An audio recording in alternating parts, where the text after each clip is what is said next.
and our weekly video segment to take you into the back shelves of your local video store, back where it says horror videos, and where kids are devouring some awful films that we call the video nasties. Are you freebasing? Inquiring minds want to know. I have to break free from this culture of mechanical reproductions and the thick incrustations dying on the surface. Fuck the prime time, bitch! Monmouth in the flesh. The pain, I can assure you, will be exquisite. As for our deaths, come with me and be immortal. We have such sights to show you. Gotta return some videotapes. Hello, horror hounds, and welcome to the It Slays podcast. I'm your humble host, Rowan. And I'm a half-sucked double lolly Mike. And I'm Colton. And, Jill, sorry, I interrupted you. I was going to do a grand intro, but I guess Jill's just like, I'm here all the time now, so I'm just whatever. Pretty much. All right, Jill, sorry I interrupted you. You can say Jill again. Did you even give her title of foreign correspondent? No, I didn't even get into it yet. She just interrupted. Yeah, foreign correspondent. All right, fucking start over. I don't know. I'm sorry. I'm not starting it over. Man, it's off the rails. Yeah, already off the rails. Foreign correspondent Gillian Keats here. We need, like, official news music, like dun dun dun dun. Oh my god, please. I want, like, it really Americanized, though, like Screaming Eagles in the background or something. Oh, yeah. But, like, yeah, it needs to be, like, specific to her every time she, like, either comes on or even gets mentioned. It has to play, like, the same. It's like Jill's theme is what it's going to be called. Jill's theme. Stu soundboard. Screaming Eagles and machine guns. I like it. And trumpets. Yeah. So, we're back. We're in week 2 of Octhorrorfest. Hopefully everyone is enjoying their spooky season. Hope you guys are all, doing the spookiest things possible, which is really just, going to work and knowing that you're going to do that for the rest of your life till you die. So there's nothing scarier than that. But I think we're going to have a lot to talk about this episode. So let's get into what we have been consuming. Mike, we'll start with you. Hit us with that trash. How dare you? But actually it is trash, and I'll explain. So it's been a rough couple of weeks for, like, me having a life and doing anything other than work and, like, weird obligations. So I haven't consumed much, but I did, however, I read a book.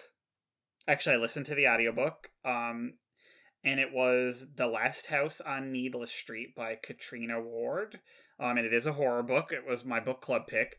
And hilariously, I was talking to Steven from Amon about it, because they read it as their, horror book club. And it's also my book club's pick.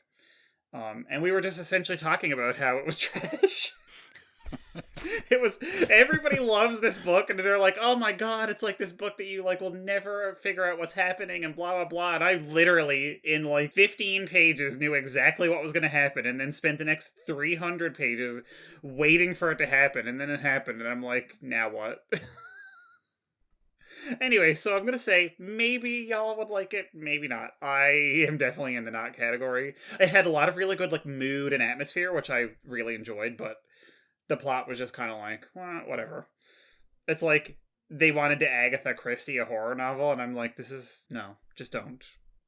So, like, honestly, that's all I've done, and listened to fucking music. Like, I was gonna say I like the idea of you recommending a book to us that is like, oh yeah, it's really predictable and easy to figure out. So you guys will like it. Maybe you won't be able to figure it out. Maybe you guys are dumb. Maybe you're an idiot. No. Yeah, thanks, Mike. I'm just being honest. I would not be able to, like, in good faith, tell people to read this. I just thought, like, to me, it was just this, like, really obvious book. And sometimes, sometimes, like, twists in movies and books and stuff, like, if it gets ruined or whatever, or if you figure it out, it's not the be all and end all. But, like, I feel like this book was just completely, it was this huge puzzle box that was completely structured around what was happening and obscuring it. So the fact that I figured it out and then just had to wait for this, like, drawn out thing to happen was irritating. Like, to me, there was no, like, I was just reading the book and it was all just, every page was just, how can we move the plot forward but also cover up what's happening? So I just found that really insulting, so I didn't like it. Anyway, whatever. If you liked it, at me on Twitter about it, and we'll talk. That's all I got. I read a book. That was as much as you're getting out of me this week.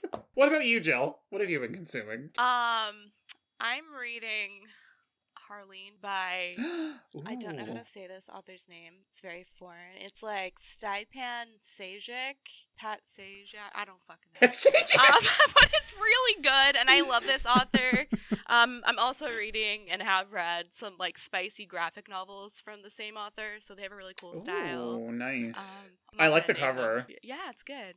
Really nice artwork. That's it. That's all I'm reading right now. Have you been watching anything? TV shows? Movies? I watched Dahmer. I watched the new Hocus Pocus movie. We just watched the new Hellraiser. We did an episode on that. Woot woot. And House of the Dragon, Rowan's favorite. Still haven't seen an episode. Oh, and The Purge. The first one? Yeah. Oh, okay. Oh, nice. I also watched Killer Clowns from Outer Space last night. Oh, yeah.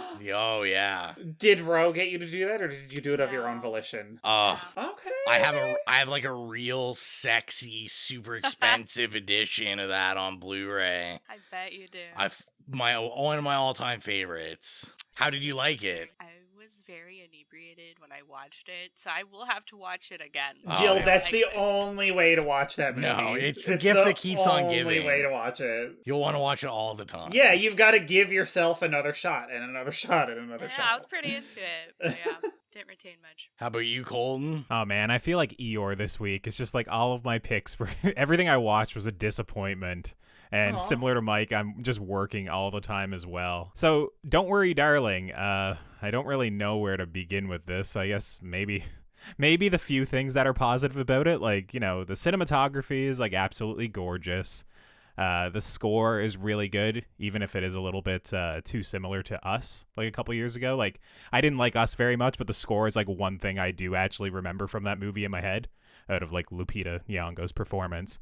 And of course, Florence Pugh is really good in the movie. But man, like, does this movie ever just like squander its premise? It's just like, it's kind of setting up a house of cards, like, for the entire movie. And you're like, okay, finally there's going to be a reveal. Something's going to happen. And it's like, right when the movie just starts to reveal a little bit, it literally just ends. It's just like the credits start to roll. Like, it basically doesn't explain very much at all. And the movie is just mostly Florence Pugh being confused and Harry Styles being a handsome husband who loves to go down on Florence Pugh, and that's basically most of the movie, which... I mean, at least he does that. Feminism! Woo! Feminism! Yeah. Leading up to the movie, I know like Olivia Wilde was talking very like enthusiastically about how important it is for her to have good sex scenes in movies. And I guess good sex scenes for her is just men exclusively going down and nothing ever else happening. That's like every single scene in this movie of any intimate moments between them. And I was like, I mean, good on you, I guess. But I don't know. It wasn't very titillating. And the movie itself was just, I don't know. It was pretty boring. That was the thing. I was watching and I was just bored for so much of it. And that is like such a crime for a movie like that. Yeah. And I actually read the script a few years ago and the script was excellent. So I was like, oh, I can't wait to see it be adapted. And it's just literally nothing at all. Like the script is just literally, I think she took kind of like the kernel of the idea and then just changed everything about it. So was not a big fan. Similarly, Rowan and I, we went out to see Smile. We didn't wind up doing a Now slang on it, but we, it was the first time I met Rowan in person, like when we were actually like friends or familiar with each other, I guess. Like I probably saw him when I worked at Chapters back in the day or when I hit up Subway or something like that. But we went out to see Smile and we were looking forward to it based on like all the reviews and the hype around it. And I remember when we left, Rowan was just like, dude, that movie was just It Follows meets The Ring. And I completely agree. But if those movies had awful dialogue and very poor performances at its center, and like 100 overly telegraphed jump scares, essentially. Like the movie is just like nonstop jump scares, and it's very much for that like teenage Blumhouse audience. And that's kind of like what the movie feels like to me. It's like slightly better than those like cash grab Blumhouse movies that come out a couple times a year. It's I really don't know why this one's kind of like striking a chord with people, but it really is, yeah. Yeah, dude, it has like some pretty great reviews, and from like some like more prominent horror voices on like social media as well. Like people are like loving it. So I don't know. I mean, Rowan will probably talk about it a little bit when we get to him as well. But yeah, it didn't hit for me. I didn't think it was terrible. It was just like, yeah, I kind of shrugged at the end. I was like, yeah, that was okay. That was a movie. You know, it was a movie. I saw it. Yeah, and then the last thing I saw was Werewolf by Night. You know, that MCU horror movie, the Halloween special. There was some talk behind the scenes of maybe doing a Now Slang on this one because it was shorter and I was super tired. And, you know, thankfully Jill stepped in for the Hellraiser episode.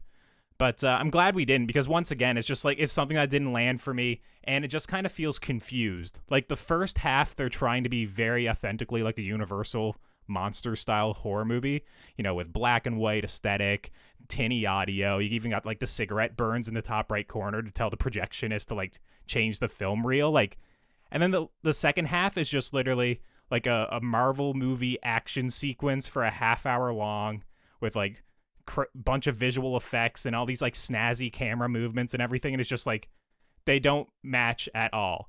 Like it was neat to see like a horror thing in Marvel with like some gore and whatnot, but it was just like I was watching it. I was just like, I don't know why they settled on this idea.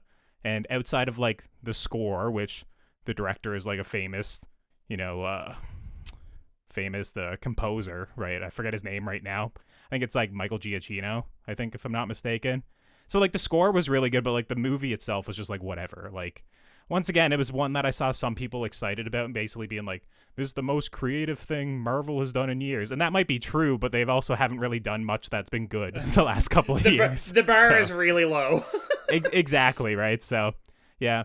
Outside of that, similar to Jill, I have been watching House of the Dragon. I won't get into it. Maybe at a later point in the future I'll talk about it, but I kind of want to wait until the first season's over. Similarly, like Rings of Power. And I did check out the first episode of The Midnight Club.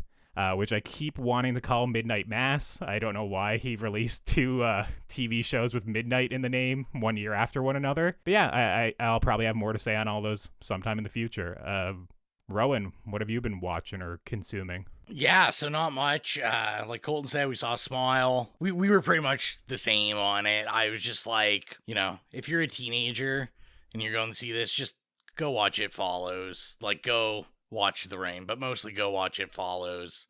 It's just done way better, and it's the exact same thing. I did say I did like the score in it. I thought the music was pretty good. Yeah, but you just compared it to It Follows. How was the score? But nothing compared to It Follows. But I did say when we got out of it that I did notice there was some like blatant rip-offs of the It Follows score. Like, yeah, I remember you mentioning that. Yeah. Exact chords, everything, where you're like, yeah, this sounds exactly like one of the songs from It Follows. Yeah, so also saw Werewolf by Night. Glad we didn't do anything on it. I was totally invested for like the first 5 minutes. I was like, man, this is yeah.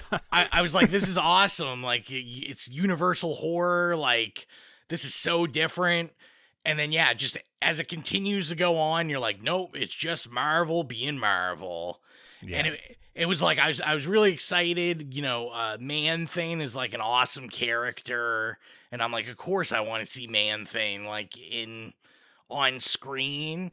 But then like, you know, Man-Thing's name is Ted and it's like a whole joke. And then it's just like all the Marvel movies from the last like 6 years of just like this stupid generic Marvel humor. And it's just like, yeah, this was funny when you did it in Thor like 4 years ago. Yeah. And they just keep trying to do the same jokes over and over again. The actual Werewolf by Night, like, I thought he looked terrible. I was just like, it was very bad. I was like, effects on him. Yeah, I was like, I would expect more from just like a straight to Tubi low budget horror movie than this. Like, just, it wasn't good. I mean, listen, Tubi is like on it right now. They're actually probably, and they've probably alienated less of the visual effects studios that Marvel has right now. Oh, so yeah, that's probably there's true, probably for people sure. falling all over themselves to work for Tubi over Marvel. Yeah, that's true. Yeah, Joe brought up, we watched Hellraiser on Friday night, and you know, I think we were both pretty good on it. Maybe her a little more than me, but I think it was decent enough. It wasn't the original, but you know, no one's as good as my boy Clive. So, and then The only other film I got to watch was Blonde, and I gave probably my biggest Letterboxd write-up, and fuck that movie. Dude, how did I miss this? I never saw your review. I don't think you posted it, Ro. I did. I did. I saw it. It's there. It's like 2.5 stars. It's bad. I gave took it. a screenshot. I gave it 1.5. Oh, I actually 1.5. brought it down. Yeah, fuck that movie. It was so. Don't spoil it, please. I'm not gonna say anything about it. It looks awesome. Like, it looks amazing. That's all I can say. Other than that, just. Yeah, it's pretentious. It's very pretentious. Rowan, you wrote like 4 paragraphs for this bad boy. I'm impressed.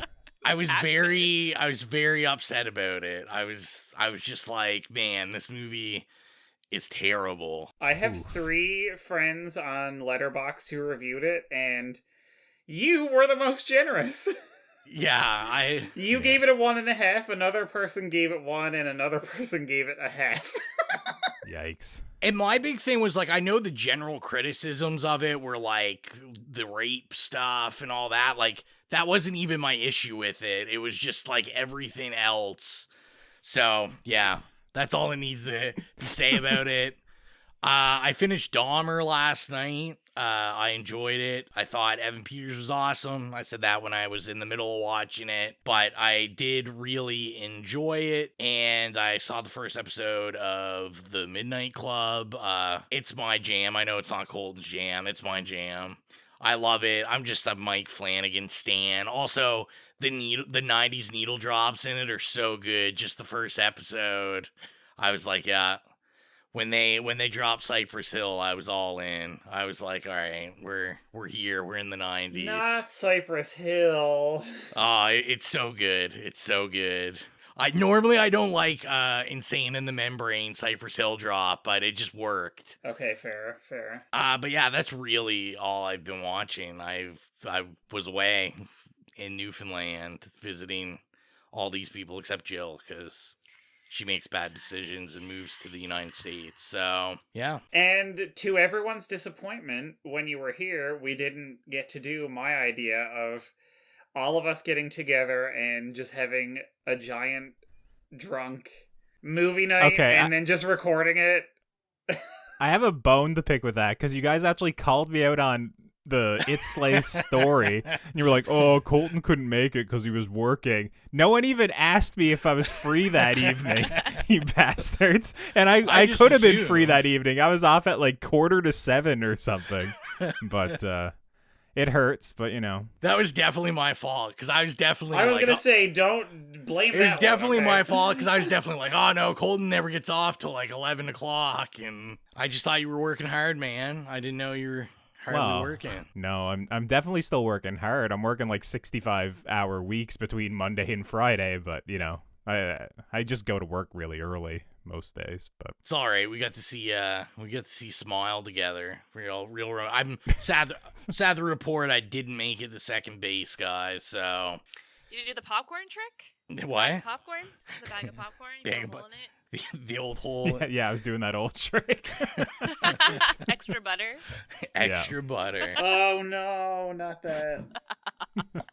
Maybe next time. Spicy. So let's get into the film for this evening. This was Colton's pick. Trick or Treat. Well, let's get into the trailer, and then we'll be back with our bio and our first experiences. During the spookiest time of the year, there are a few guidelines all ghosts and goblins should follow. Always stay on sidewalks. Never go to a stranger's house. And never go out alone.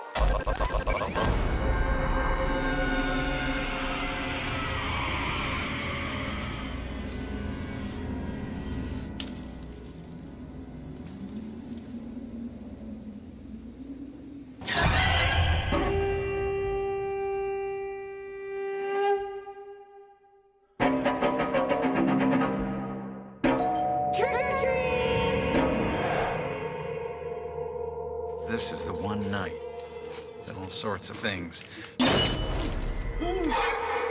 roam free. Sorry. All these traditions. Wait.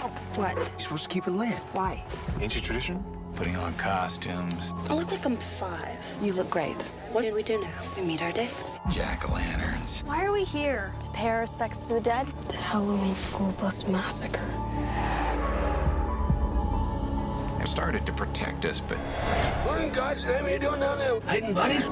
nowadays, no one really cares. This one's still lit.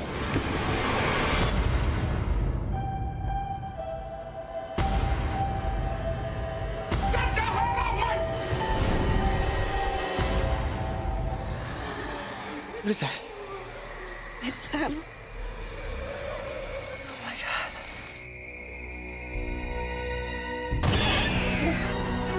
Look at me. It's not a trick. It's real.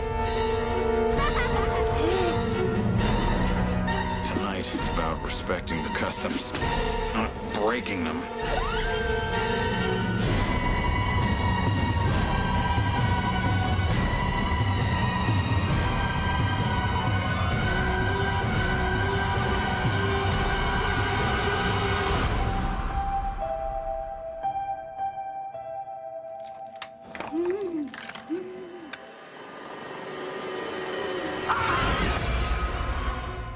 Trick or Treat was written and directed by Michael Dougherty, and the story is as follows. The lives of a not-so-ordinary high school principal, a college virgin looking for her special someone, a group of mean-spirited pranksters, and an embittered, Halloween-hating recluse collide on Halloween night when they are each paid a visit by a trick-or-treater wearing orange footy pajamas and a burlap sack who goes by the name of Sam. So, our first experiences with Trick or Treat, is this the first time you have seen it, or is this something you revisit? Or, did someone buy you a copy of this and you set it on fire and threw it in the trash? Mike, is this your first time seeing Trick or Treat? No, not exactly. I will say this. Okay, so in the, era, I'll say, of when it first came out, so in the, late 2000s, it was one of those movies that, kept kind of popping up, and we were like, we should watch it. And I went over to my friend's house, and he had this literally, 6-foot tall bong that we used. So we were taking hits off of this, person-sized bong all night, and then watched this movie. So when I tell you that I watched it, but I literally remembered that Anna Paquin was in it, and that was it. Which was in probably 2008. So this was really I was watching it and I'm I don't remember any of this. So it was sort of technically not my first time watching it, but my brain was totally fried the first time I watched it. So really it was my first time all over again. So yeah. So it was kind of a little bit of both. What about you, Jill?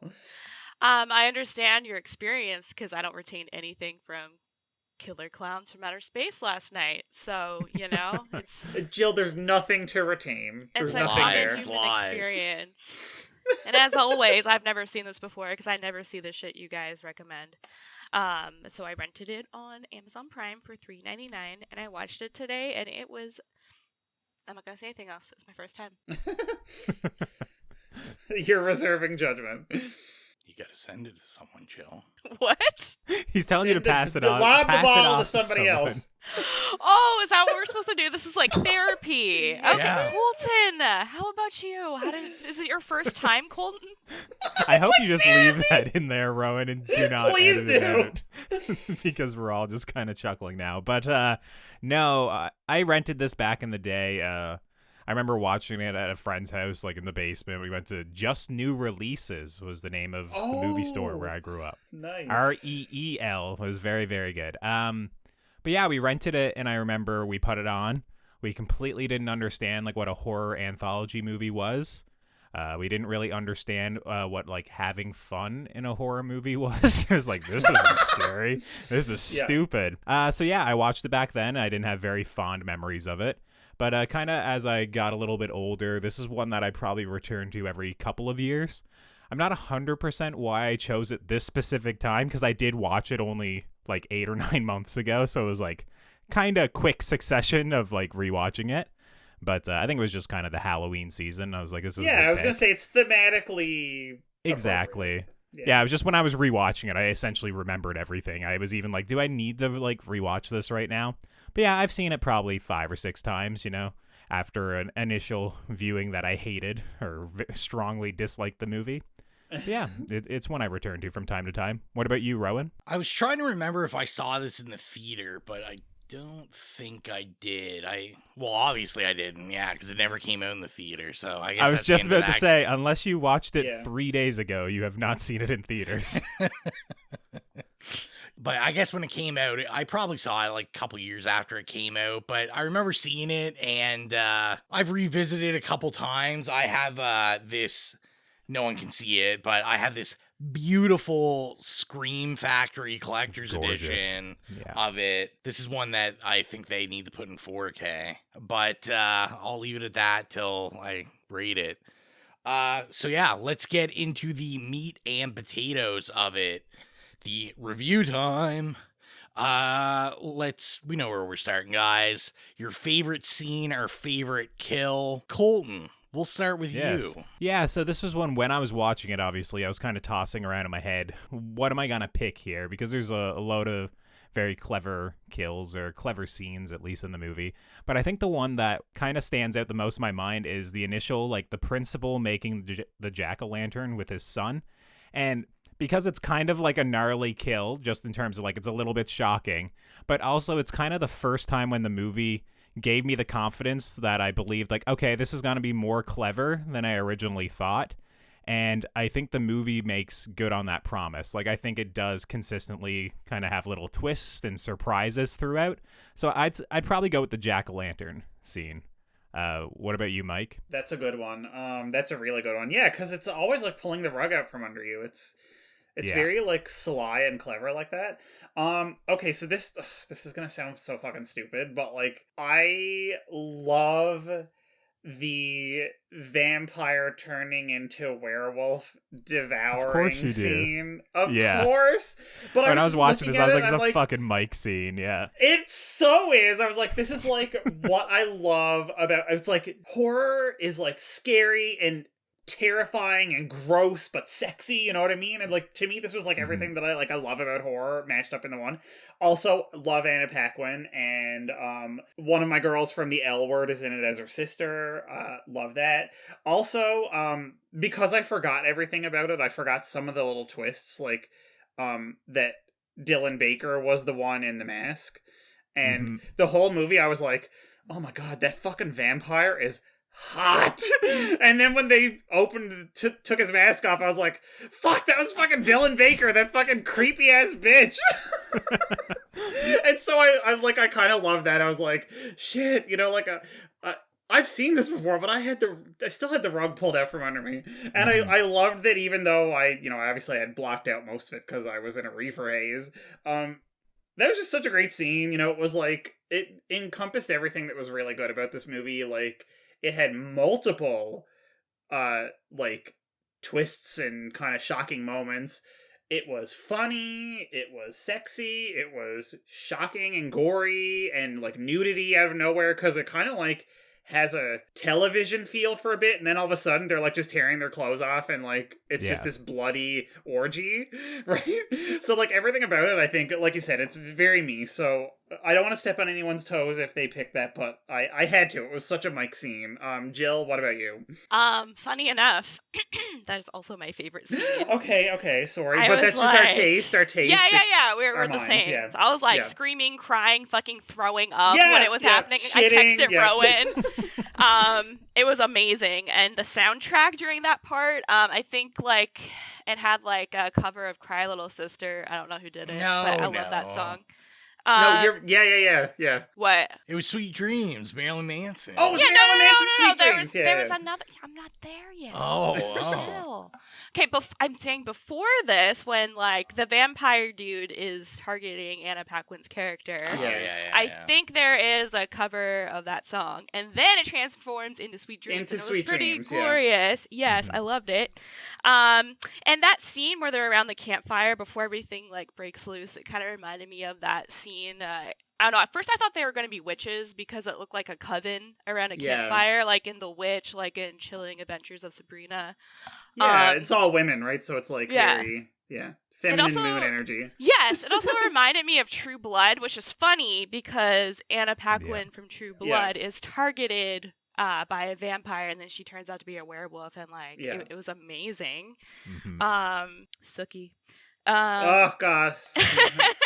And I think it was a really empowering moment, a really feminist moment. Like the symbolism of Little Red Riding Hood, and she comes out on top, and then like, you know, gets the wolf. She's the wolf. She is the wolf, exactly. Yeah. So I really love that. That was my favorite scene.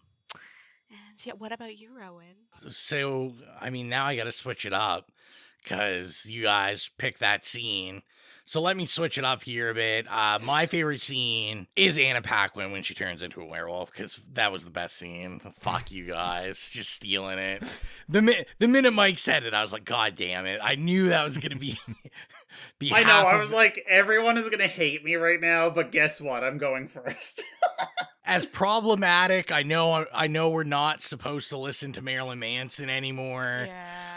But goddamn, it's always a banger when it's in a movie. Jam.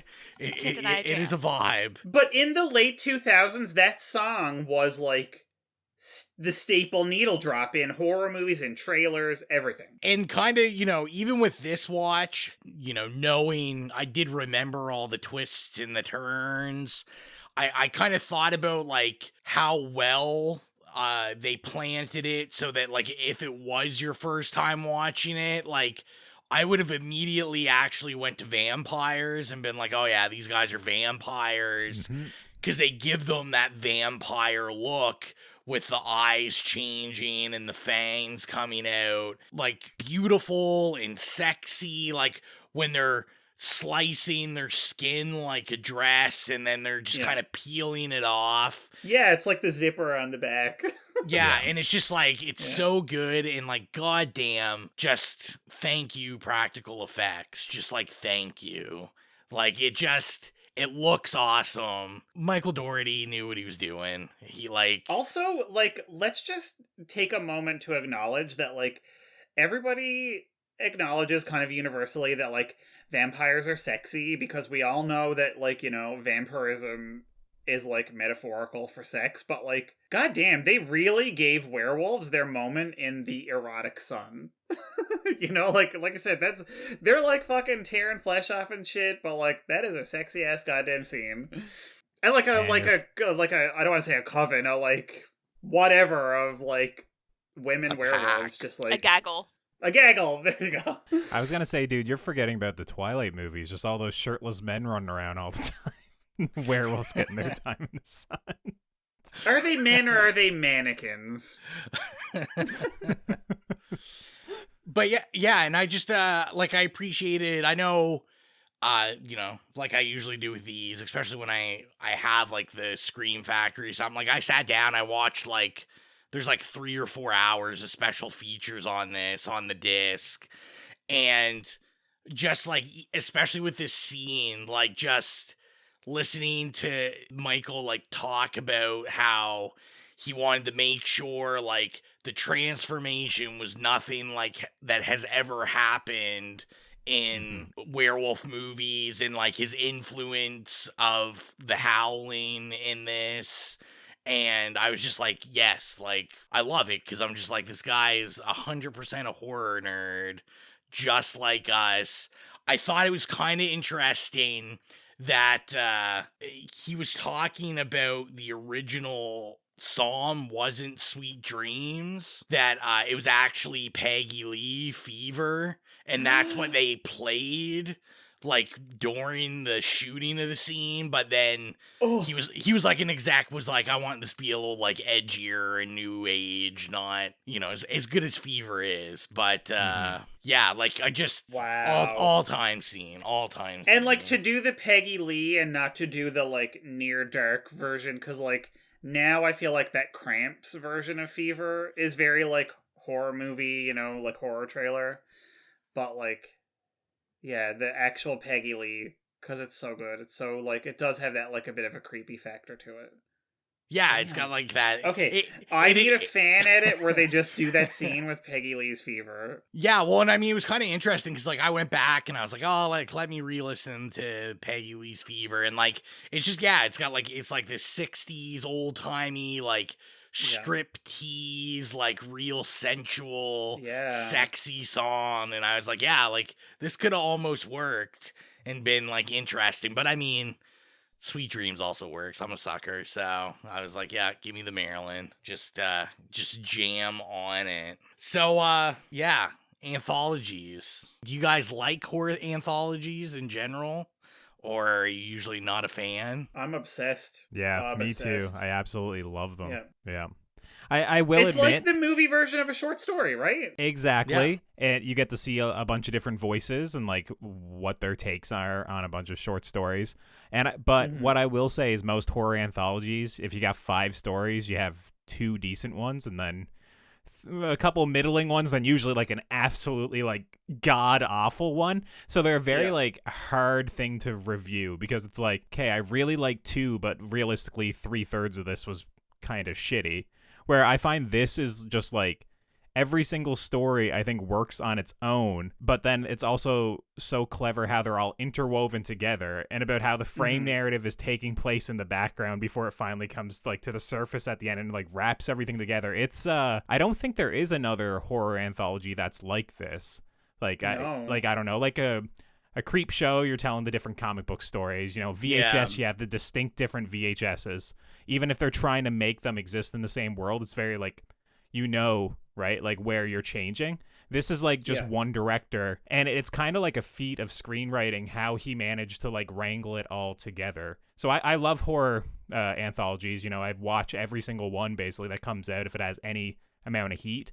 But this is definitely among the top, like cream of the crop. You know, like this is a great one. Yeah, I was going to say, like, I was really trying to think. I thought maybe All Hallows Eve, but even that, I think they didn't do. Like you said, yeah, I don't think anything's ever been intertwined with this. Like, All Hallows Eve, which, I mean, if you've seen it, like, that's where Art the Clown originated from. Yeah. Like, the Terrifier was originally in that. But even that, like, he's kind of used as more of, like, the creep and creep show. Like, I don't think the story's overly. I think in the original it's also like VHS, like they're just tapes people are watching. Yeah, and most of them are like that because it's easier to fund like a series of 15-minute short films than it is to fund you know, like a 90-minute movie, right? So all it takes is like 5 filmmakers that each do a short film and you just kind of package it together, right? And then it's more commercial, right, for someone to buy the rights to. But to do it this way, it's very strange, like how this got made into like this quality, I think. Yeah, and to me, it's like really an example of like, you know, kind of lightning in a bottle filmmaking. Because I do know Doherty talked about like originally the original cut of this, all the stories were separated. And he said it was the same length, but he was like, it just felt like you were watching double time of this movie. Like, he just said the pacing, it seemed way longer, even though telling the story separately took the same amount of time. So he basically was like, we just edited. He said most of it was all done like post-editing. I could see that because I bet he was doing the comic book structure of like Creepshow, because it does have the comic book parts in it at times, you know, to kind of introduce the rules of Halloween, or like at the end, instead of showing Keeve or whatever his name is get ripped apart by all the children, they just cut to the, you know, the panels. So I bet it was similar to Creepshow like that, which also, by the way, there is a Trick or Treat graphic novel. Yes, I haven't read it. Have you read it, Mike? Or No, I haven't. I only realized it existed like 2 months ago, so gotcha. I figured, I knew we were doing this and I knew I couldn't remember it, so I figured I'd wait until I watched it and like, you know, we'll see. Next episode I'll probably be like, I read Trick or Treat, it was garbage, or it was the best thing I ever read. These kind of horror films that use like kind of that comic interludes and intros are usually bangers, like 100% of the time. This Creepshow, Repo, the Genetic Opera, just pure bangers. You're not getting a nod from me for that one. Slipping that in there. I was with you with the first two, but it's funny that like we keep talking about the comic thing because like, and then you were talking about the like production value and stuff, and like I just kept thinking the whole time about how Bryan Singer produced it. Oof, I know, right? Which is number two on the now problematic people. Now in hindsight, it's incredibly cringy. But what was this?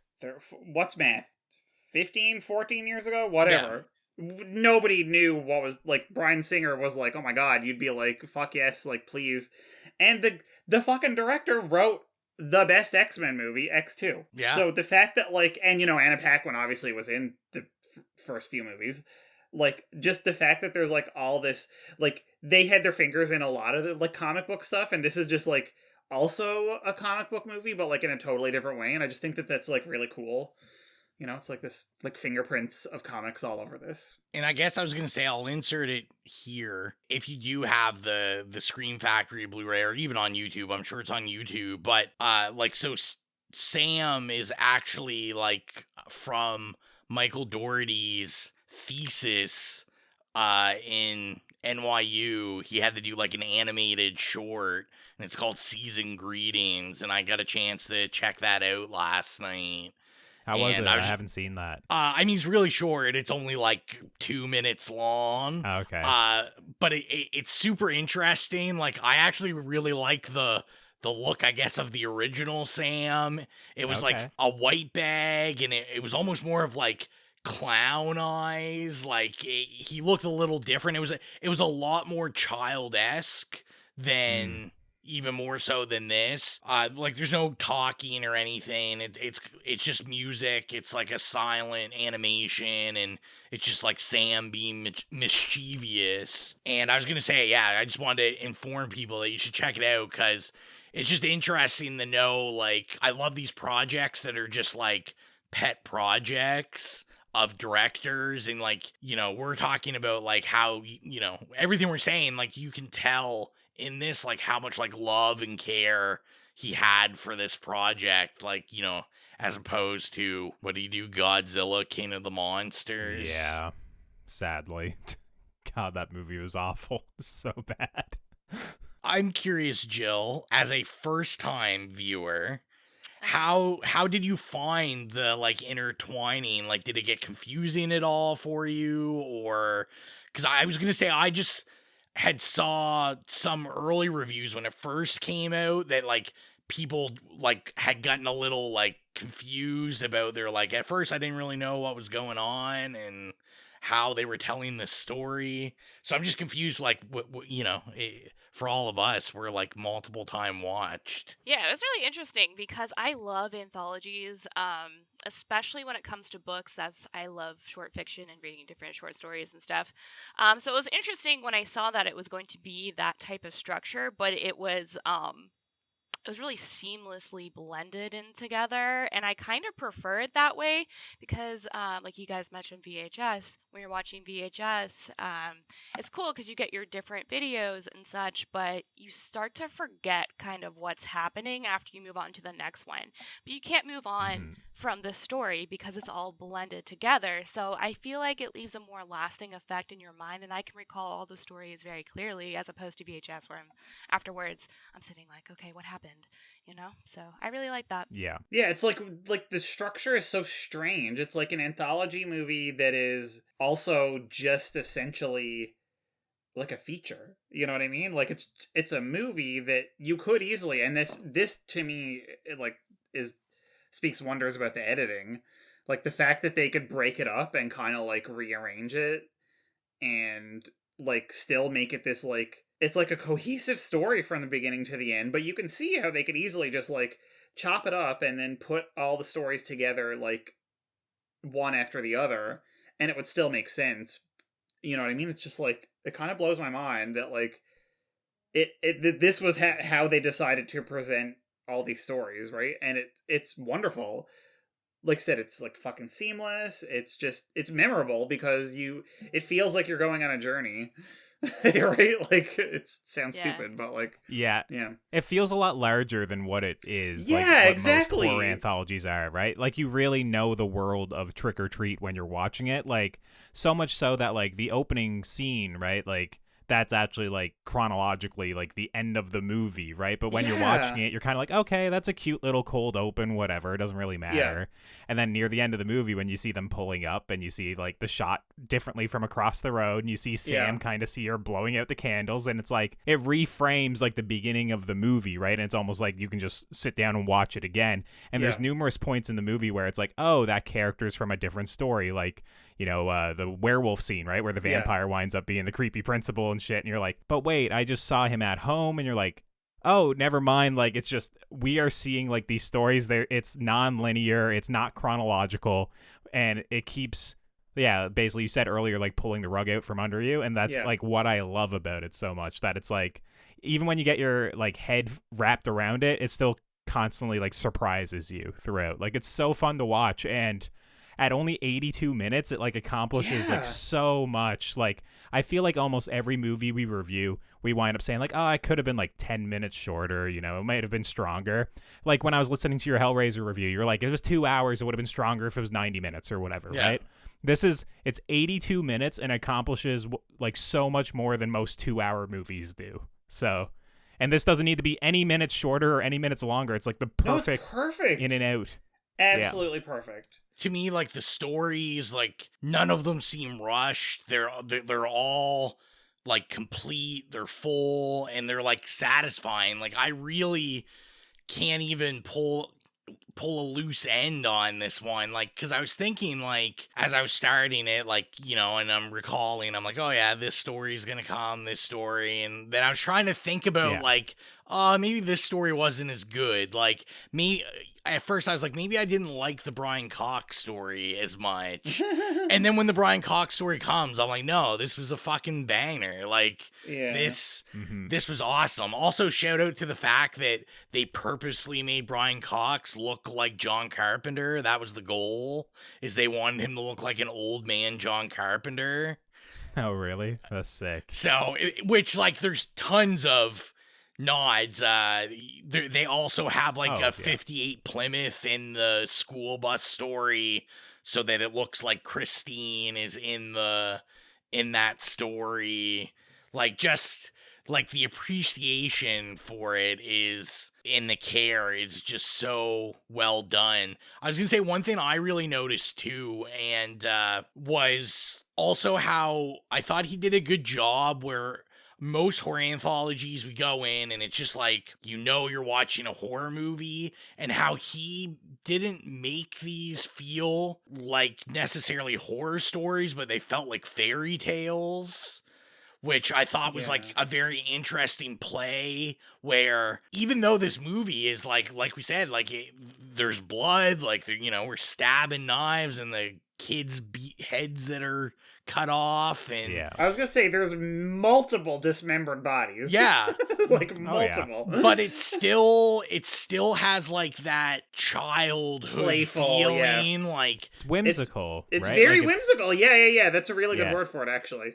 Yeah, it walks a very fine line between, like, sinister and playful the entire movie, which is kind of like Sam the character himself, right? Like, it's very it just walks a very fine line. Yeah. I did want to talk about Sam for a second, because... Go for it. Yeah, let's get into Sam. Let's talk about Sam. So, Sam, it's probably safe to say, like, a horror icon now. So I never knew this, but yeah, apparently there's, like, figures of him in Toys R Us or something for, like, Halloween decorations. You and can't whatnot. escape them. There's Pop Funkos of them. Yeah, there's Pop Funkos of everything. Funko Pops. Funko Pops, whatever.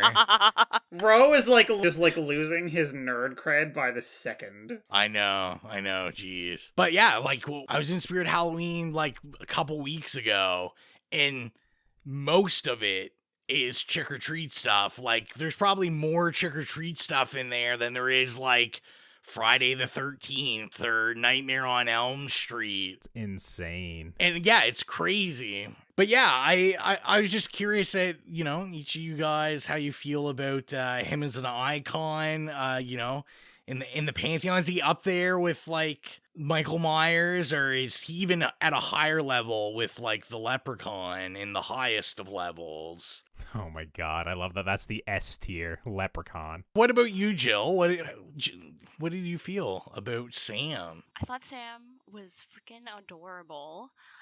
There's one point where he kills someone, and then it's like super cute, and then he's like, huh?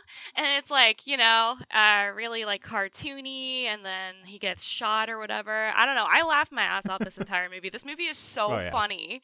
Yeah, it's really fun. It's funny. I love him as a character. I think it's something new, and I think that's why Sam has a cult following, is because people love him. He's different. You stan Sam. I stan Sam. I even love like Creve in the movie. Like he's like an Ebenezer Scrooge character, but for Halloween, right? And it's even like they're just fucking with him by like making him celebrate Halloween, putting like 50 jack-o'-lanterns on like the front step and stuff like that. It's so silly and so much fun.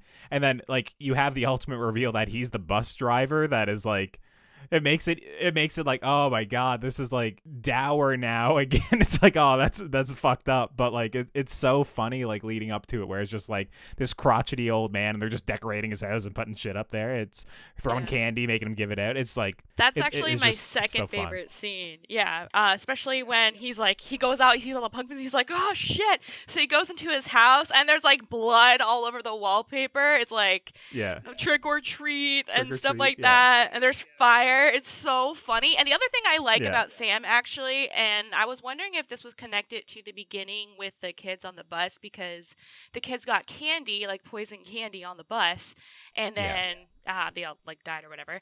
So I was wondering if this was like revenge and he's killing people with candy. Like he stabs someone with a knife in a candy bar. He does that lollipop thing a lot, and there's like poisoning with candy. Well, yeah, it's just playing on those like Facebook memes that get passed around every single year about the razor blades and the candy, right? Like there's always those news reports every year about, oh, check your kids' candy, there's gonna be drugs in them, or there's gonna be razor blades, right? It's just, there's also some like it's so cute Home Alone type thing going on with like all the candy on the floor, like the jacks. That was so cute. I love that. Yeah, so Rowan, I don't really know if we answered your question or not, but I personally don't kind of think Sam is quite as iconic as some of the other people you mentioned, but I think it's purely just based on the fact that he hasn't had as many movies kind of to showcase that. I mean, I'm also not hitting up our Spirit of Halloween and Toys R Us to have a look, so maybe I might change my tune then.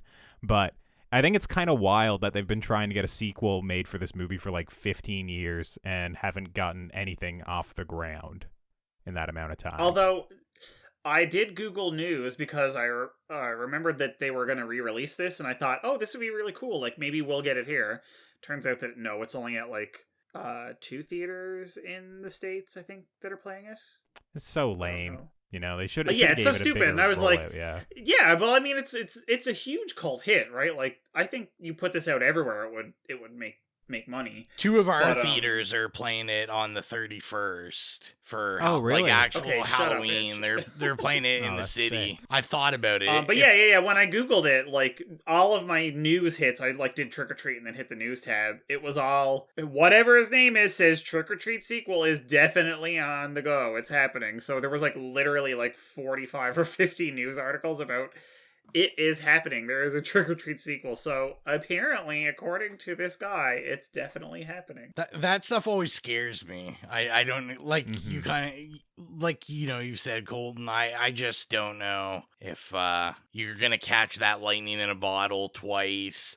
I know one of the stories they had cut from this was kind of like an origin of Sam, and it was a whole idea of like, it'd be like a pumpkin patch, and like they said like Sam cutting himself out of a pumpkin and all this kind of stuff. And I was just like most of these characters, I was like, well, I kind of prefer it where he just is. Like, I don't know. Just exists. I don't know anything about him. He's just like this mischievous, cute little guy, just, killing people and sometimes not killing people, just wanting their chocolate bar. So, Yeah. I don't know how I would feel about totally exploring the world of Sam, which I feel like, a movie like this obviously was like a hit on Blu-ray when it came out and DVD and stuff. So I feel like the studio would just interfere like crazy trying to make this now. I personally like the mystery of not knowing anything about him. Like, yeah. Again, like, we were saying, like Jill said, he's fucking adorable and mysterious, and I don't want to know, like, I don't want to get the whole backstory, because then he might be less adorable. You know what I mean?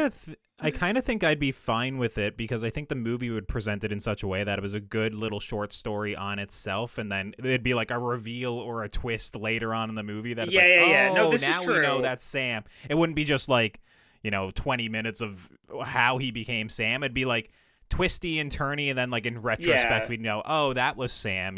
Like I feel like you could do it in a clever way. We do know that this movie has like good faith twists, so yeah. But yeah, with a sequel, I don't know where I stand either. I definitely would be a little bit apprehensive. I want to see it for sure, because it doesn't diminish the quality of the first movie, and it's been. If you've been trying to get something made for 15 years, I hope you got a good idea, right? Or at least, in this case, you need 4 or 5 good ideas, right? I mean, he would also be able to get more money, too. Like, he's a bigger director now. And for sure, yeah. But that also comes with, well, is he just going to use a bunch of visual effects instead of practical effects? And if that's the case, it's also like, I don't know if I really want to see it either. But I think it would be a shame. Well, maybe a shame is too strong of a word, but what I'd say is Sam is like one of the few visible and like recognizable, like a horror icon or a modern like slasher kind of icon that kind of exists after like the year 2000. Like I feel like most slashers, they originated before. I think it's maybe like Art the Clown has a good design. Like I'd say he's somewhat recognizable in like horror circles as well.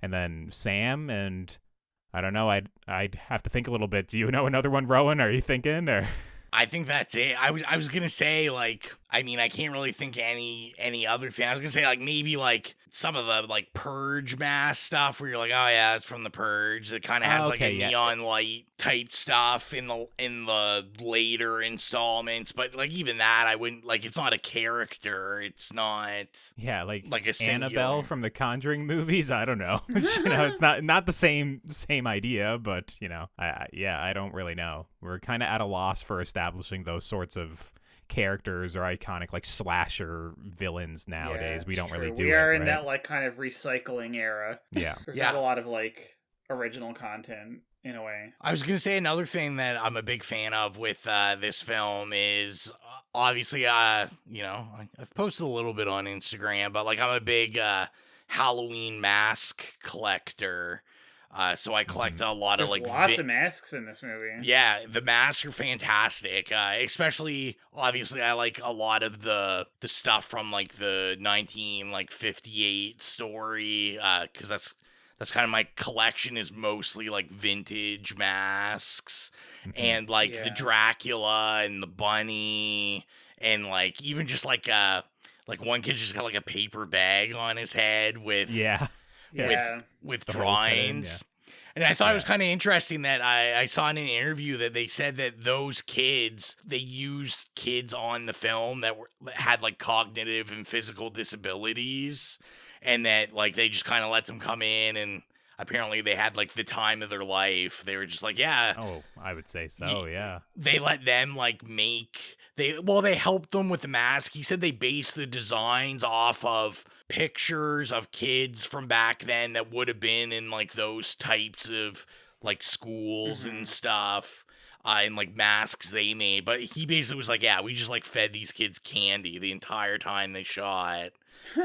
not poisoned, but by the way, that's me. It's so funny. I was like last night I was babysitting my step niece and nephew and stepdog and they were like, where's the Pepsi? And I knew they weren't supposed to have it, but I was like, you know what?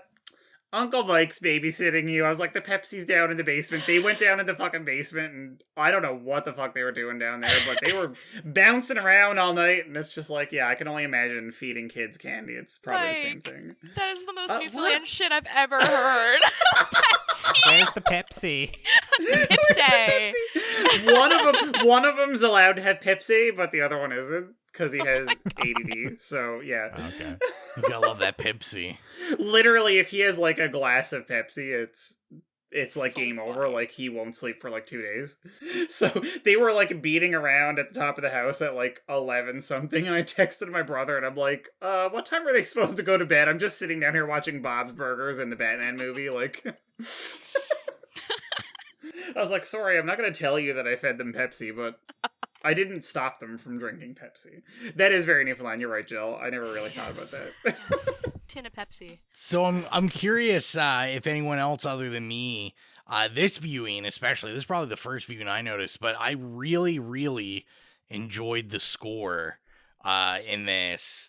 Like I said, I watched a lot of the documentary stuff, so maybe like that helped my appreciation, because I never noticed that basically the entire score, you know, when you start stripping it away, it's actually just like the trick or treat, like give me something good to eat, and then they just build it orchestrally and add layers to it. I thought it like really added to, like I said, that like fairy tale feeling. Yep. It was like, I was trying to think of what to compare it to. Like, I kind of like, I want to say like a Tim Burton feeling, but it's not like a Danny Elfman score, but it has that kid innocence, like, you know, kind of gothic kid feel. And it's like playful. Even when it's dark, it's like pretty playful. It's not sharp. It's not like overly terrifying and, you know, creating like jump scares or something. I'm just basking in how much I really enjoyed the score. No, you're right. The score, and I mean, we talked about the songs they used earlier, like the Marilyn Manson and the cover and stuff. And earlier in the movie, I remember I was like watching it, and I'm like, oh my god, I know this song. Like, this is really moody and atmospheric, and I thought it was like something from the 50s. Or like the 60s. I'm trying to remember exactly what scene it is. I feel like it was the first scene with the girls when you kind of like don't know what they are and they're like, you know, getting ready to go to the party. And it was the Ravenettes, Love in a Trash Can. Oh, yeah. Which is, they're like a band that, you know, kind of mimics the like kind of 60s girl groups, that sort of thing, sped up. And I'm just like, fuck. Oh, this is such a fucking good song. And, you know, it's just like, there were like 5 times during this movie when I was like, fuck, this song is so good. You know what I mean? I just think that's like, obviously, you know, we love our soundtracks, we love our scores. Also, stream the Ravenettes, Love in a Trash Can. Well, you keep bringing up this fairy tale feel, and I don't know if this is exactly what you're describing, but for me, I really like the Halloween lore and like the urban legends that they have in it, and I feel like that's a major They really theme. play on that, yeah. Yeah, and I it was so nostalgic for me. Like, if I just want Halloween to be like that, where there's like a parade and all these kids are out trick or treating, and I don't know. I like the traditions it brought back, like the UNICEF thing. I remember that as a kid, and the jack o' lanterns and costumes as protection was really cool. But yeah, are we doing a favorite kill? I mean, you Go can for it now. You can always do a favorite kill. Okay. My favorite kill is the little fat kid. I forget his Charles. Is that his name? I don't know. I'm so sorry. I don't know why I thought you were gonna say that little bitch. That little fat bitch kid. When he gets poisoned, he starts throwing up. I was losing my mind. I was laughing so hard. I was like, when's it gonna stop? That's my favorite kill. It's so funny. Did anybody else think of Stand By Me? The scene in Stand By Me with the, like, what was it, a pie eating contest or something? And it's just like where everybody in the story keeps puking their guts up, projectile vomiting. And like, I was watching it and I'm like, this reminds me of that moment in Stand By Me when, you know, they're telling the story about everybody just throwing their guts up all over the place. Disgusting. Because it's like, he does it and then it's like, oh, it's going again. And then they do the camera angle where it's like below and the vomit is coming down on it. And it's like, oh, okay. And then they go above and show it streaming out over the steps. And I'm like, wow, this is like, they're really committing to this like insane projectile puke scene. And I totally was there for it. And the fact that, like, that kid was alive and kicking and would not die for, like, 15 fucking minutes of this movie. Oh, so good. Yeah. Like, that was hysterical. That was, like Seinfeldian. It was so comic. It was, like, so ludicrous and absurd. And, like, you don't know when you're watching it going, like, is this kid actually going to live through this? And then obviously, it ends with like, he's the pumpkin, but like, it's like, honestly, I could see like your first viewing. It's like, holy fuck, like, is this kid gonna claw his way out of this grave? Because, like, he just keeps kicking.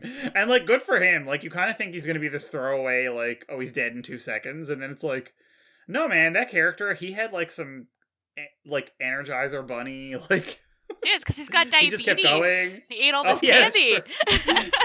That's true. Good, very touche joke. I'm not being a bitch. He did have diabetes. The guy said it. No, he did, because the principal said, like, should you be eating that with your diabetes? And then he literally is like, here, have some more. And they're giving it full-size bars. Sorry. Oh, no, Yeah.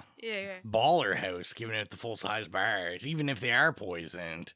Right? This movie just does such a good job of like straddling that like horror comedy line, because it's like not too much comedy. Like, we're not getting into kind of a full like slapstick, like, Army of Darkness or something like that. But like, it's still like the spots they want to be funny, like it's effective, but then they do a great job of being able to like reel it in and it also be like terrifying or just like spooky.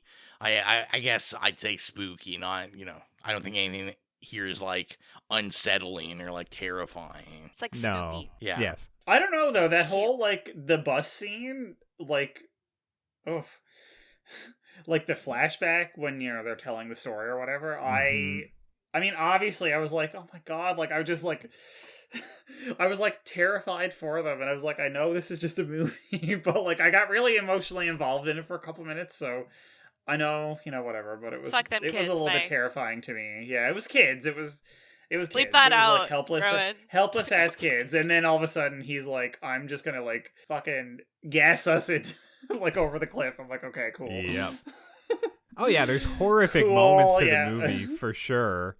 But even in like that scenario, like the kids get the last laugh in it, right? And like they come back from the dead, and they kill all the bullies, which I'm sure they were bullied themselves. It's the they like come back kind to the of bus classic driver, right? It's comeuppance morality tale, right? Like like the shitty people get shit upon, and there's like a little smidgen of justice. Yeah, it's like if you stop that deserve it. Yeah, if you stop the movie right now, you could just be like, "Oh, that's really fucked up," and kind of turn it off if it was like, "Oh, that's in poor taste." But like if you watch the whole movie, like it winds up not being that way, right? Like it does wind up being like inverting like the power there, right? The power dynamic by the end of it. Yeah, exactly. Like I remember I was like, oh my God, they're like liberally throwing around the R slur. I was like, I know this was like 2007, but that was not very long ago. But then, like cut to the end of that like segment, I'll call it. And I'm like, okay, cool. Like these little kids were being shits and they got shit on. I'm like, they used a slur and they got their comeuppance, and I was like, okay, this is actually satisfying. So it wasn't, I was like, okay, it's one of those things where you kind of have to like ride out the like uncomfortable moments, and it actually pays off in the end. Yeah, and you guys know I love a movie that is willing to kill kids. Fuck those kids. I mean, but honestly, like, yeah. I hope nobody hears that. You're trying to adopt a kid. Oh my God, Jill, I found out who sang the Cry Little Sister cover, and I will send it to you after. Oh, sweet. Okay. It's G. Tom Mac, by the way. Available on Apple Music if you have it. That's but such not a jam. Spotify. So everybody that wants that song, Mike will send it to you. Yeah. Please. Follow my Twitter. I will post it. Now I will say one thing that it's probably good we didn't get it because it would ruin Sam for everyone. But I'm a little sad is I did watch like the deleted scenes, and one of the deleted scenes were like it was a scene that he said that the studio made him shoot. I'm just laughing thinking about it. And it's basically the introduction to Sam where we have like whatever that kid's name, the power pukes. But it's basically at the beginning and he's walking down the street and then someone throws an egg on his shirt and then he's like looking and there's no one there. And then Sam comes from behind the tree and is just looking at him and then gives him the finger and then just runs away. And I was like, I was just like... But he's blaspheming too because he smashes all the pumpkins. And what is it that it says on his t-shirt? I can't remember. He has like a slogan on his this t-shirt. This is my costume or something Yeah. So he's not trying. That's the I'm too cool to dress up. Right? So I totally don't blame Sam because this kid was too cool. He's like, I'm not going to dress up. And I mean, I know he has issues, obviously. He's probably bullied and everything. But like, fuck you. You're like ruining all these beautiful jack-o'-lanterns that people like put on their beautiful white picket fences and carved. So just be sad that we didn't get a Sam that just gives the finger to everybody and runs away. Oh, it'd be a good That would have been though. my favorite. If you had said, if that had been in the movie and you said, what's your favorite part, it would have been that. Oh, easy. Like, honestly, I'm like kind of like Sam is iconic. I think Sam is the everyman. So, do you guys have anything else to bring up before we land the plane? I'll very quickly just mention the production design. We've mentioned it kind of in passing before with like all the jack-o'-lanterns popping up, but for like the budget of this movie, they do a really good job of capturing Halloween, like through the eyes of like a kid as well, like basically being like, oh, it is scary, but it's also fun. It's just like the neighborhood, like when it's done up, like it reminds me of neighborhoods when I was a kid. But obviously people have the decorations and whatnot now, but it just doesn't look the same way as like I remember it. But they capture like what it looks like from when I'm a kid, and then there's even scenes like the swamp, right, with the bus and like it just looks completely otherworldly and kind of scary, you know. It's very good production design for, I don't know, the budget that they had, but you know, I'm sure it's not the same budget as most modern horror movies, right? Like it was very impressive when I was watching it as someone who works in production now, and I see all the effort that goes into like making just a shot, like the fact that they're dressing up like, I don't know, a dozen houses. I'm like, holy shit, there's a lot of work here, right? Like to get this looking great, right?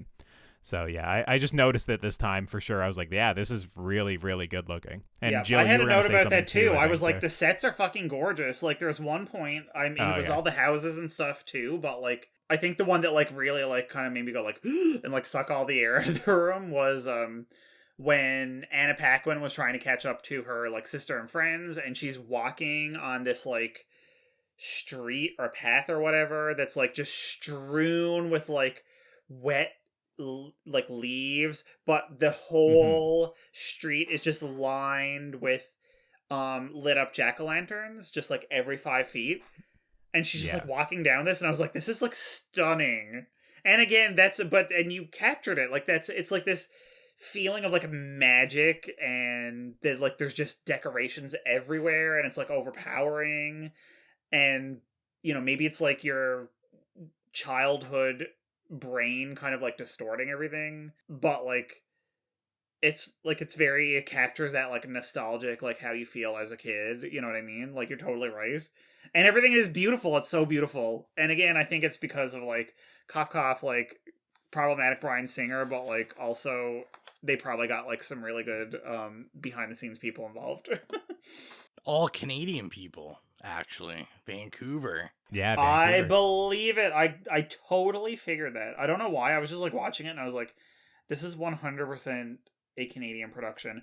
Also, I love how they cast Dylan Baker as the fucking creepy ass serial killing principal, and I'm like, this man is so fucking creepy in every movie that he's in. It's like, you know how people complain about the Shining Stanley Kubrick version? It's like, Jack Nicholson doesn't descend into craziness. He starts off crazy. And I'm like, as soon as I saw him, I was like, he's going to be some kind of like pedophile, child molester, murderer. You know what I mean? Yeah, and he is. He totally is. And I'm just like, fuck, I mean, he was wonderful. He was wonderful in the role. But as soon as I see him, I was like, he's done like every movie he does has some element of this. Like, he's just so good at that, like, happy 50s, like, you know, suburban husband shtick that is, like, covering up a perverted monster that it's like, girl, you, like, that was telegraphed. As soon as I saw his face, I was like, oh, yeah. Anyway. All right, so we will get into rating it. Our rating system is nay, okay, yay, or slay. Mike, we'll let you go first. What would you rate Trick or Treat? I am giving it a high yay. Which sounds stupid, but like it's a yay and a very enthusiastic yay. It's not. I feel like I understand now that I've rewatched it, not having consumed marijuana from a 7-foot tall bong all night. I know why people watch this every year, and like I kind of regret that it did not become my like Halloween tradition. If not every year, like every second year, you know what I mean? Like I can see why that like people would watch this as like a tradition.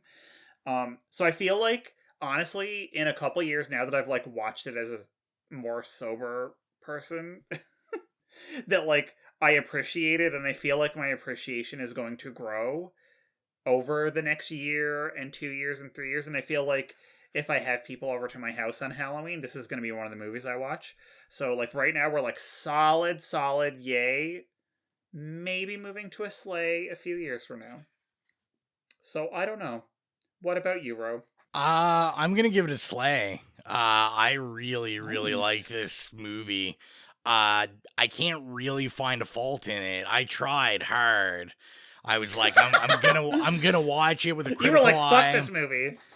Yeah, I was like, I'm picking out everything wrong with this movie, and I really couldn't find it. Like we said, the stories work seamlessly in and out between each other. The length is perfect. There was at no point in this movie that I was like looking at my phone or I wasn't engaged in it. I loved the music. I loved the set design. I love the costumes. Like Anna Paquin, just queen. She killed it. Love her. Love it. Yeah, like I just, everything about it, the cast, everything.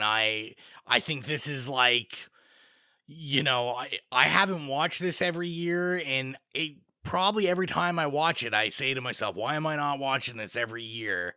So I'm going to try to make it a point to watch it every October, because yeah, I absolutely love this movie. Jill, first time, what are you giving it? I am going to give it a sleigh. I don't think anyone's surprised, but I think it is a quintessential Halloween film. That like nostalgia of our childhood Halloween. I don't know. I just love it so much. It's definitely going to become a tradition for me. Every Halloween, I'm definitely going to watch it. There's so much rewatchability, like value to this movie. I think Colton kind of touched on this earlier, but like with the anthology style that this movie does, you can go back and I think you can find things every time you watch it, like something new. And when I finished it, I actually wanted to go back and rewatch it because I was like, whoa, full circle. That's so cool. Yeah. And also, when I was watching it, I did forget it was an anthology until like halfway through. So I don't know. It is like the best Halloween movie I've ever seen. I love it so much. Yeah. It's like, what about you, Colton? Yeah, I am shocked by Mike's strong yay, purely just because I don't think we said a single negative about this movie in the last hour and 40 minutes. Might be edited down. Okay, yeah, this is like one of the easiest. Can we just like say I didn't want to slay it because I didn't want to be the only person slaying it. I didn't realize everyone else was going to slay. No, this is you can't take it back. This is unanimous. This is like the easiest slay I think I've given on the show. I did always say have it's going to things. be my tradition, right? Like this is I can't wait to watch it again. I always have qualms with movies and things to pick apart. Like there's something that I can always pick at. I was going to ask before we landed the plane, is there any negatives about this movie at all? But like personally, just like Rowan just said, I can't find any at all. I love this movie. Basically repeating what everyone else said, but yeah, very, very clever script. I love how all the stories are just merged together perfectly and interwoven. I love the kills. I love the heart in it. I love the childhood scariness. I love the adult scariness. I love everything about it. It's an excellent horror movie, and I don't know how I didn't like it when I watched it when I was like, I don't know, 16 or 17 whenever I watched it the first time. I absolutely love it. This is the easy slay for me. So, yeah. I love Trick or Treat. I like it. I like that Mike is on his own island. You're not allowed on Slay Island. I said I'm like literally. I can like lick. I'm like. You said what you said. I said what I said. I said what I said. That's it. You're a hater. You're a hater. Wow. Listen, I'm over here drinking Haterade by myself. So we told you what we thought about it, and we asked what you thought about it, and we got some responses. I will say, not as many as I thought. I thought this one I'd have like 8 million because people love this so much. It's very like culty, yeah. But I also asked everyone on Thanksgiving weekend, and they're like, answer this question or like eat turkey. Or Thanksgiving in Canada, at least. You Americans. Ugh. Anyway, Spooky Hag wrote in, and she said, loved, loved, loved. And that was her response to Trick or Treat. We all feel the same way about it, except for Mike. So we will continue to point out Mike's hate for this movie. We will see what happens on Letterboxd. Let's have a Letterboxd I can't review wait off. to go on Letterboxd and see you just give it the 3-star. I can't wait. Not the 3 stars! Okay, full disclosure, like 10 hours ago when I was on my break at work, I looked at my Letterboxd apropos of something unrelated to the podcast and went, God damn, the last 4 movies I watched, I gave 3 stars. Of course you did. I can't commit. I have a fear of commitment, okay? And we had Vanessa Quinn write in, and love Vanessa. They said, I like it. I don't know if that's Thank you, Vanessa. I don't know if that's a strong like. I'm gonna put you on our team, so I'm gonna say it's a slay. The like is a slay, so Mike is still by himself. So I like it. Says fuck you, Mike. Yeah. I think I would put Vanessa on Mike's team because she could have said I love it, and then she'd be. But I don't know. Maybe you can write in next time, Vanessa, and tell us if you like it or love it. And then we got a response from Lonnie, I think is how you say their name. It seems that they're German, and I feel like that's probably not how you say the name. So if I screwed it up, just remember apologies. I'm a stupid Canadian, and I don't know how to say anyone's name. We already know this. You don't know how to pronounce any words. Exactly. You can't pronounce words in English, let alone another language. Jesus. So they said, I watched the movie last week, and at first I didn't get the structure of it. There were people in the background alive that were murdered in the scenes before, but after some explanation, I finally got it.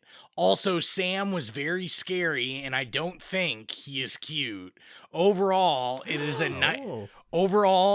nice background movie. So I don't know. I think he's scary and cute. Oh, there you go. Like menacing is what I'd give, but also like menacing in a cute way. Yeah. I was gonna say too, and we never brought it up, but like Sam actually played by a child.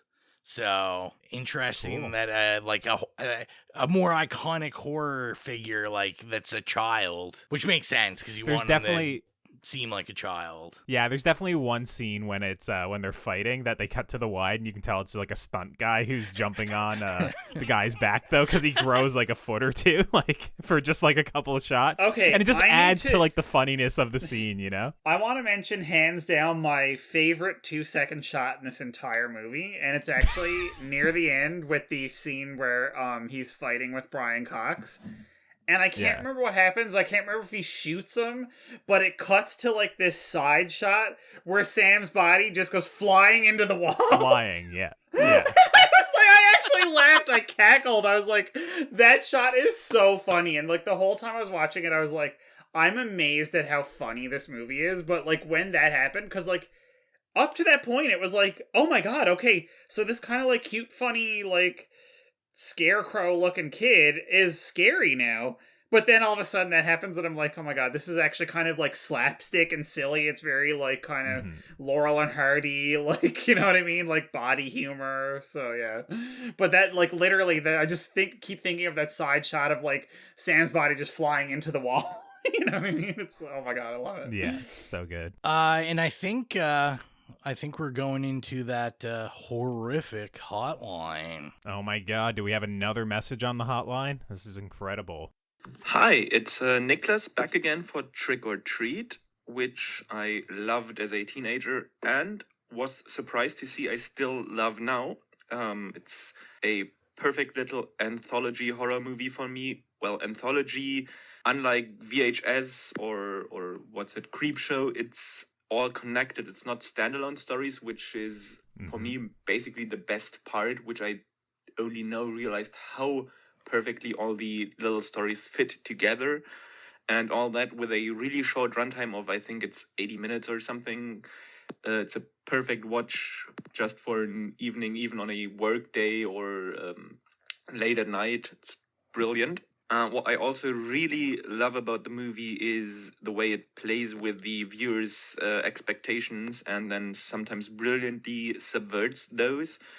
All those, the young women who turn out to be the werewolves, and the teacher or headmaster who in one scene seems to be killing his son but then doesn't, and the bus driver who's the elder man who's then stalked by the I think Sam is its name, the pumpkin guy.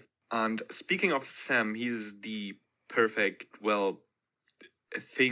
entity for this movie, as he kind of combines the small humor element with the horror parts of the movie. It's kind of a mixture of a kind quote unquote cute mascot and a really scary antagonist or protagonist, somewhere in the middle. He's just the perfect embodiment of the entire movie, which is a slave for me. That's right. Nicholas coming in on the right side of things. Unlike Mike.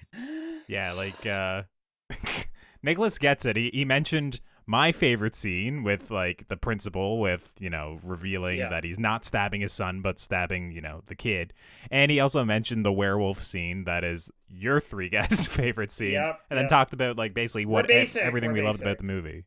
Yeah, so yeah, you nailed it, Nicholas. Yeah, and I thought it was a good point too about like Sam kind of acting as like this antagonist but protagonist, because we're at the end of the day, like most of these horror movies, we're cheering on the villain, like we want the villain to win, but he also like like we said, Sam kind of has some good intentions. He's making sure you follow the rules of Halloween. Yeah, well, I was gonna say Sam is like the like moral Sam is the moral compass of the movie.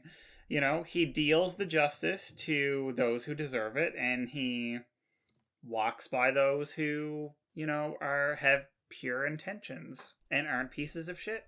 So I totally get it. I love it. Nicholas, A+, slay review. Slay voicemail. Voicemail, slay review. He's so eloquent. Yeah, I and love if the way you he want describes everything. Oh, go ahead, Jill. No, that's it. Sorry, go ahead. Yeah, and if you want to leave a message like Nicholas, you can go ahead and call into the Horrific Hotline at 1-902-418-8620. Or you can be like Nicholas and you can just message us directly on Instagram. You can send it to our email at itslayspodcast@gmail.com. And if you're not already doing so, be sure to follow us on our socials at itslayspodcast. We're on basically everything: Instagram, Facebook, Twitter, Slasher, Letterboxd. If it's a social media and we can be there, we probably are at itslayspodcast. And Rowan, go ahead and plug the Horrific playlist, and I think there's also a little announcement that you need to make as well. So we'll do the playlist first. Get your spooky music on. It's Octhorrorfest. It's spooky season.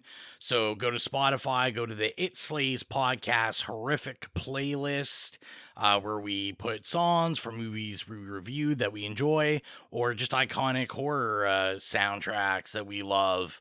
And if you have any problems finding it, you can also go to any of your social media, and the link is in the link tree.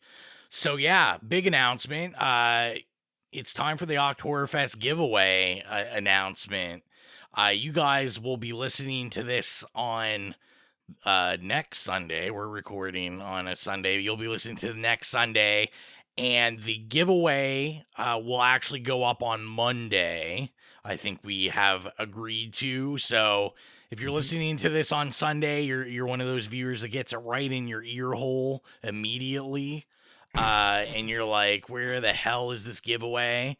It'll be up on Monday. But yeah, it's, how we do. It's a goodie bag of treats. You're gonna get some Blu-rays, some 4Ks. It'll all be in the picture. I know the Thing 4K is in there.